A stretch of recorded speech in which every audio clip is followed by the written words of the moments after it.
دوستو جو sugar patients ہوتے ہیں ہمارے، جو خاص طور پہ ٹائپ 2 ڈائبیٹکس ہوتے ہیں، ان کا ایک مسئلہ جو ہے نا وہ بہت زیادہ کامن ہے. تقریباً ہر دوسرے تیسرے جو ٹائپ 2 ڈائبیٹک پیشنٹ ہے اس کا ایک پرابلم یہ ہوتا ہے کہ اس کو کریونگز ہوتی ہیں.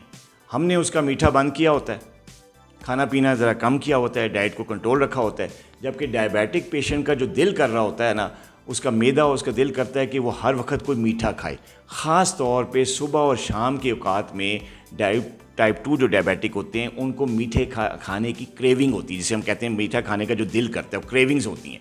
اور اکثر پیشنٹ اس سے تنگ ہوتے ہیں کیونکہ جی ان کو منع کیا گیا ہوتا ہے، شوگر ان کا آلریڈی انکنٹرول ہوتا ہے، اور ہم نے ان کا جو میٹھا بند کرتے ہیں تو ان کو دل چاہتا ہے، کریونگز ہوتی ہیں کہ میٹھا کھائیں، اور پھر جب وہ کھاتے ہیں تو پھر شوگر لیول پہلے سے زیادہ شوٹ کر جاتا ہے. ایسا ہی ایک مسئلہ جو ہے ہمارے محمد کامران صاحب ہمارے پاس حسن ابدال سے تشریف لائے تھے فروری میں. 20 فروری کو ان کا پہلا وزٹ تھا اور انہی کمپلینٹ کے ساتھ آئے تھے. ان کو کریونگز ہوتی تھی میٹھے کی، پھر یہ کبھی بیکری سے کچھ چیز لے آتے تھے، کبھی شکر چائے میں ڈال کر پینا شروع کر دیتے تھے، یا کبھی کوئی بھی میٹھی چیز گھر میں ہوتی تھی وہ کھاتے تھے. کیونکہ شوگر ان کا انکنٹرول تھا، جب ہمارے پاس آئے تھے تو ان کا جو HbA1c تھا وہ تھا 12.8% تھا فروری میں، اور یہ کریونگ سے تنگ آئے ہوئے تھے. ہم کہتے تھے آپ نے میٹھا کھانا نہیں، یا ڈاکٹرز جہاں پہ بھی جاتے تھے ان کو کہتے ہیں میٹھا نہ کھائیں، لیکن یہ کریونگ کی وجہ سے ان کو مجبوراً کھانا پڑتا تھا. تو یہ چیز ان کے شوگر کو مزید انکنٹرول کر رہی تھی. تو جب یہ آئے ہم نے ان کو تھوڑی سی ڈائٹ پہ، واک اور ایکسرسائز پہ، اور چھوٹی موٹی ایسی دوائی پہ ڈالا جو کہ انسولین ریزسٹنس کو کم کرتا ہے. بیسیکلی وجہ یہ ہوتی ہے جو کہ میں ابھی کامران صاحب سے بات کر کے آپ کو بتاؤں گا کہ کریونگز ہوتی کیوں ہیں. کامران صاحب نے کیا کیا، ایکسرسائز پہ، ریگولر ایکسرسائز پہ آئے. ایک خاص قسم کی میڈیکیشن میں نے ان کو شروع کروائی جس کی وجہ سے ان کا جو ہے وہ کریونگز والا مسئلہ بھی کم ہوا. کیونکہ کم اس لیے ہوا کہ ان کا شوگر کنٹرول ہونا شروع ہو گیا.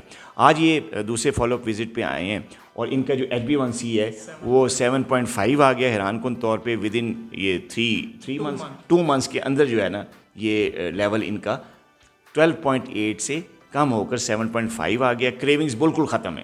وہ جو ان کا دل کرتا تھا اب تو وہ کہتے ہیں کہ میں ایک آدھی روٹی سے ہی میرا پیٹ بھر جاتا ہے اور میں انرجیٹک اور طاقت محسوس کرتا ہوں.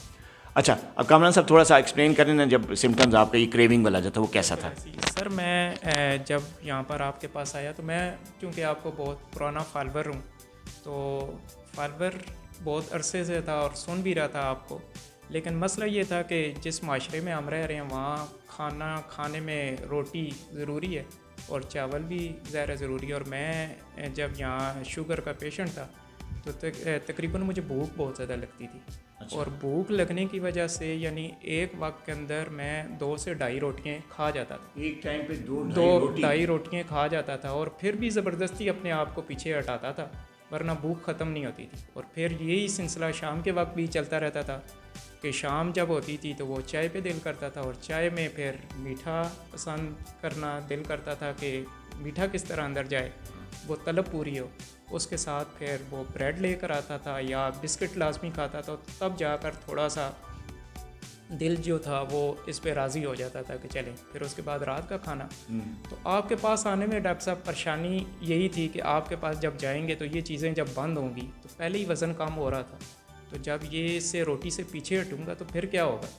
تو الحمدللہ جب یہاں پر آیا ہوں تو آپ نے جو آپ نے میڈیسن لکھی ہیں اور اس کو متوازن غذا کے طور پر میں نے ساتھ شروع کیا ہے. اور تیسری چیز جو آپ کی ایکسرسائز ہے یعنی واک آپ نے کہا تھا کہ 30 منٹ لازمی کرنی ہے، وہ میں نے ریگولر کی ہے. عید والے دن بھی نہیں چھوڑی. تو رمضان بھی پورا اسی میں آپ کی پلان کے مطابق گزرا ہے. تو کوئی جنک فوڈ یا اس طرح کی چیزیں بالکل نہیں کھائیں، اس پہ عمل کیا. اور الحمدللہ ایک ہفتے کے بعد یعنی اس سچویشن کے اندر چلا گیا تھا کہ بھوک بالکل یعنی جتنی طلب ہوتی تھی یعنی ایک آدھ روٹی کھانے سے وہ پوری ہو جاتی تھی. یعنی کبھی یعنی ایسا نہیں ہوا کہ اس کے بعد شام کو دل کرتا ہو یعنی چائے بنائی جائے، اس میں میٹھا ڈالا جائے، اس کو پیا جائے، یعنی وہ بالکل ختم ہو. رات کے وقت بھی ایسے ہی ہوا، یعنی ایک آدھ چھوٹی سی روٹی سے بھی وہ دل بھر جاتا تھا. سلاد کو لازمی حصہ بنائے تھے کھانے کا. الحمدللہ آج بڑا خوش ہوں جی یہاں آپ کے پاس آیا ہوں کہ اب وہ 7.5 پہ انشاءاللہ اس کو مزید محنت کریں گے، اس کو اور انشاءاللہ کام کریں گے. اچھا دوستو آپ نے دیکھا ہے کامران صاحب سے آپ نے سنا یہ بیسک وجہ جو یہ ہے جو کریونگز کی اور میٹھا کھانے کی اور 2-2-2.5 روٹی کھانے کا جو دل کر رہا ہوتا ہے، یہ یوزلی ہوتا ہے ہائپر گلائسیمیا میں. ہوتا یہ کہ جب شوگر ہائی ہوتی ہے تو گلوکوز لیول بلڈ میں تو بہت زیادہ ہائی ہو جاتا ہے، لیکن سیل کے اندر